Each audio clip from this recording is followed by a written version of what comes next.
Bab ke-48. Sally menyeret kopernya keluar dari halaman rumah Raditya. Sekali lagi, ia memandang rumah yang baru beberapa hari ia tempati itu. Tadinya ia berpikir kalau ia akan tinggal lebih lama di rumah itu dengan status sebagai Nyonya Raditya dan hidup bahagia selamanya. Tetapi sekarang semua impian itu telah lenyap dalam sekejap, berganti dengan nestapa yang sekarang ia alami. Sally melangkah gontai dan berdiri di pinggir jalan untuk menunggu taksi yang lewat. Dia tak tahu lagi kemana ia harus pergi saat ini. Jenny yang selama ini selalu ada untuknya sekarang ini menjadi susah untuk dihubungi. Sally pun berniat untuk mendatangi Jenny di apartemennya. "Apartemen sedap malam, Pak," ucap Sally pada sopir taksi yang akan mengantarnya. "Baik, Non." Taksi pun melaju dengan kecepatan sedang. Sepanjang jalan Sally terus terdiam dan melamun meratapi nasibnya yang benar-benar sial. Beberapa menit kemudian Sally tiba di apartemen Jenny.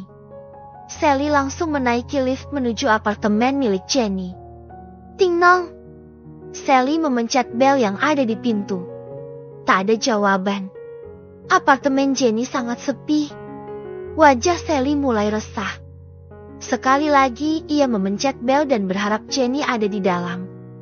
Karena ia tidak tahu lagi kemana ia harus pergi kalau Jenny tidak ada di rumah. Kriit! Pintu akhirnya terbuka. Tampak Jenny berdiri terpaku di ambang pintu. Sepertinya gadis itu cukup terkejut dengan kehadiran Sally di sana. Apalagi saat melihat dia koper besar yang ia bawa. "Jen, boleh aku masuk?" Sally membuyarkan lamunan Jenny. Jenny menatap wajah Sally yang kusut masai. Ia yakin kalau Raditya telah bertindak setelah ia mengirimkan video panas Sally padanya. "Masuklah," jawab Jenny dengan ketus. Sally mengerutkan keningnya. Tidak biasanya Jenny bersikap seperti itu padanya. Apalagi setelah seminggu lebih mereka tidak bertemu. Sally duduk di sofa yang ada di sana. Apartemen Jenny adalah apartemen studio jeti ukurannya sangat kecil. "Mau minum apa?" Jenny berjalan ke arah kulkas. "Apa saja." Sally menyandarkan tubuh lelahnya pada sandaran sofa. Ia sudah tidak kuat untuk menceritakan semua kejadian yang menimpanya pada Jenny. Jenny menaruh satu botol minuman jus buah di depan Sally, lalu ia pun duduk di samping wanita itu. "Zan, kemana saja kau selama ini? Kenapa susah sekali dihubungi? Banyak sekali kejadian yang aku alami selama ini."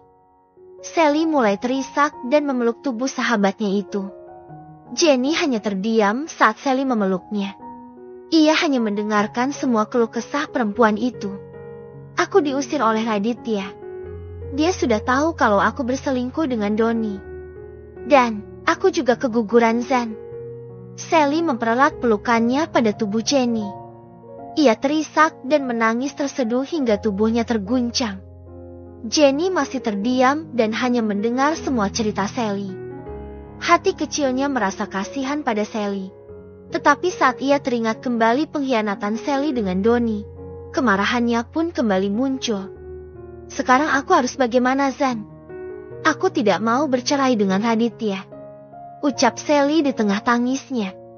"Kau memang pantas mendapatkan semua itu, Sal." Jenny tiba-tiba membuka mulutnya. Mendengar hal itu Sally pun terkejut dan mengurai pelukannya. "Apa maksudmu, Jen?" Sepasang mata Sally menatap tajam ke arah Jenny yang terlihat tenang tanpa ekspresi. Seorang pengkhianat memang seharusnya mendapatkan hukuman. Jenny berkata dengan dingin. "Apa maksudmu, Jen? Kau sendiri kan yang menyuruhku untuk bercinta dengan Doni agar aku hamil." Sally tidak terima dengan kata-kata Jenny. "Ya, aku memang menyuruhmu untuk bercinta dengan Doni satu kali. Tetapi tanpa sepengetahuanku, ternyata kau dan Doni seringkali melakukannya secara diam-diam. Kenapa kau menyembunyikan hal itu dariku?" Nada suara Jenny mulai meninggi. Sally terhenyak. "Dari mana Jenny tahu hal itu? Kenapa hal itu kau permasalahkan? Bukannya hal itu tidak ada kaitannya denganmu?" Sally memicingkan matanya. "Ada hubungannya denganku. Jenny berteriak. Wajahnya terlihat geram membuat Sally makin bingung. Donnie adalah tunanganku. Tadinya aku berniat menolongmu dengan mengizinkanmu tidur dengannya untuk membuatmu hamil. Tetapi ternyata kau malah menggodanya dan mengajaknya tidur berkali-kali. Dan lebih parahnya, kau tidak pernah mengatakan hal itu padaku. Kau bertindak seolah hubungan kalian berakhir pada malam itu. Kau telah membohongiku, Sally. Plak! Sebuah tamparan keras Sally dapatkan dari Jenny. Sally terkejut karena tidak menyangka kalau Jenny akan menamparnya seperti itu. Mana aku tahu kalau Donnie adalah tunanganmu. Kau sendiri tidak pernah mengatakan hal itu padaku. Jadi jangan salahkan aku jika aku diam-diam menjalin hubungan dengan Donnie. Seandainya aku tahu kalau Donnie adalah tunanganmu, aku pun tidak akan mungkin menerima tawaranmu untuk bercinta dengan Donnie. Kau sendiri yang bodoh. Kau menggadaikan tunanganmu hanya demi uang. Sally berbalik memarahi Jenny yang tampak kesal. Jenny mengakui kalau kata-kata Sally ada benarnya. Tetapi satu hal yang masih tidak bisa ia terima adalah kebohongan Sally yang tidak pernah mau mengaku kalau sebenarnya dia menjalin hubungan dengan Donnie selama ini. Itulah yang membuat Jenny merasa dikhianati oleh Sally dan Donnie. Kau munafik, Sal. Kau menolak saat aku menawarkan untuk memakai jasa Donnie lagi saat kau gagal hamil. Tetapi pada kenyataannya kau tetap menjalin hubungan dengannya selama ini. Aku benar-benar kecewa dengan tindakanmu ini. Cerocos Jenny. Sally terdiam. Dalam hal ini dia pun merasa bersalah telah menutupi hubungannya dengan Donnie dari Jenny. Padahal selama ini apapun yang dia lakukan dan apapun yang dia rencanakan Jenny selalu menjadi orang pertama yang ia beritahu. Tetapi dia juga tidak mengerti kenapa dia harus menyembunyikan hal ini dari Jenny. Sebuah penyesalan yang datang terlambat. Padahal kalau dia berterus terang pada Jenny mungkin kejadian ini tidak akan seperti ini sekarang. Mungkin dia tidak akan sampai diusir oleh Raditya dan hubungannya tidak akan hancur seperti sekarang ini. Kau menyesal, Sally? Jenny menyunggingkan senyum tipisnya dan terlihat Sally termenung. Semuanya telah terlambat, Sal. Toh Raditya juga sudah mengetahuinya, kan? Sekarang nikmati saja hasil dari pengkhianatanmu itu. Jenny berdiri dan menjauh dari Sally. Apa jangan-jangan kau yang telah mengirimkan video itu pada Raditya? Sally mulai berpikir buruk pada Jenny, mengingat hanya Jenny yang tahu kejadian malam itu. Kalau memang iya, kenapa? Jenny malah menantang. Kau? Sally benar-benar terkejut. Ia sama sekali tidak menyangka jika Jenny tega melakukan hal itu padanya. Jenny, kau benar-benar kurang ajar. Kau telah menghancurkan hidupku. Sally yang marah langsung menerjang Jenny hingga keduanya terjatuh ke lantai. Kedua perempuan itu saling serang dengan menjambak, memukul dan menampar. Tak ada yang mau mengalah karena keduanya merasa benar. Namun pada akhirnya Sally yang kondisinya masih belum sembuh total pasca keguguran yang kalah. Ia terkapar di lantai dengan kondisi yang sangat mengenaskan. Rambutnya dan pakaiannya berantakan dengan darah yang mengalir dari sudut bibirnya. Pergi kau dari apartemenku. Jangan pernah memperlihatkan lagi batang hidungmu di depanku. Aku sudah sangat muak melihatmu. Jenny menjentikan jarinya ke arah pintu keluar. Perlahan Sally berusaha bangun. Sekujur tubuhnya terasa sakit. Tetapi sakit di tubuhnya tak seberapa jika dibandingkan dengan sakit di hatinya saat ini. Ia merasa semua orang yang dekat dengannya kini satu persatu telah pergi meninggalkan dirinya. Dengan langkah kaki yang terasa lemas, Sally menyeret kopernya keluar dari apartemen Jenny. "BRA kakak." Terdengar pintu yang ditutup dengan kencang. Sally merasa hatinya berdenyut sakit. Kini persahabatannya dengan Jenny telah benar-benar berakhir. Dan malam ini ia tak tahu harus menginap di mana. Pikiran Sally pun tertuju pada Donnie.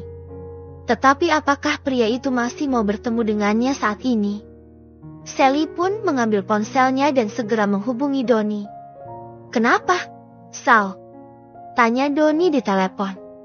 "Don, Bisakah aku menginap di tempatmu sekarang? Sally bertanya meski dengan sedikit ragu. Hening. Donnie tidak segera menjawab. Udara dingin menusuk kulit Sally. Ia tidak memakai jaket, ditambah ada beberapa bagian bajunya yang robek. Beberapa orang yang melihatnya menatap heran ke arah dirinya. Tetapi Sally sudah tidak mempedulikan lagi hal itu. Pikirannya sedang kalut saat ini. Ia tak bisa berpikir terlalu banyak. Yang ia inginkan adalah merebahkan dirinya yang sangat letih hari ini. Don. Sekali lagi Sally memanggil Donnie. Iya, Sal. Kau di mana sekarang? Tanya Donnie pada akhirnya. Di depan apartemen Jenny. Suara Sally bergetar menahan tangis. Tunggu di situ, aku akan segera menjemputmu. Sally menghela napas lega. Ia senang karena Donnie masih peduli padanya. Tak berapa lama, Donnie pun datang dengan membawa motor bebek miliknya. Ayo naiklah. Donnie membantu Sally menaikkan koper miliknya ke atas motor. Dan setelah itu pria itu membawa Sally ke kontrakannya. Sally dikejutkan dengan kondisi kontrakan Donnie yang begitu kecil dan sempit. Hanya ada satu kamar dengan kamar mandi kecil di dalam. Ia tidak menyangka kalau Donnie tinggal di tempat seperti ini. Maaf, kontrakanku memang sempit. Tetapi aku pastikan kau bisa tidur dengan nyaman di sini. Donnie merasa kalau Sally kurang suka dengan tempatnya. Sally duduk di atas kasur busa yang ada di sana. Walaupun sempit tetapi Donnie sepertinya pintar menata kamarnya hingga terlihat rapi. Apa kau sudah makan? Tanya Donnie. Sally menggelengkan kepalanya. Ia memang belum sempat makan tadi. Setelah pertengkarannya dengan Raditya, pria itu tak memberi kesempatan lagi padanya untuk masuk ke dalam rumah lagi. Kalau begitu tunggu sebentar di sini. Aku akan membeli nasi goreng di depan. Donnie bergegas keluar dari dalam lontarkannya dengan diiringi tatapan nanar dari Sally. Wanita itu merebahkan badannya di atas kasur. Meski terasa kurang nyaman, tetapi saat ini kontrakan Donnie adalah tempat yang bisa ia tinggali tanpa harus mengeluarkan uang sama sekali.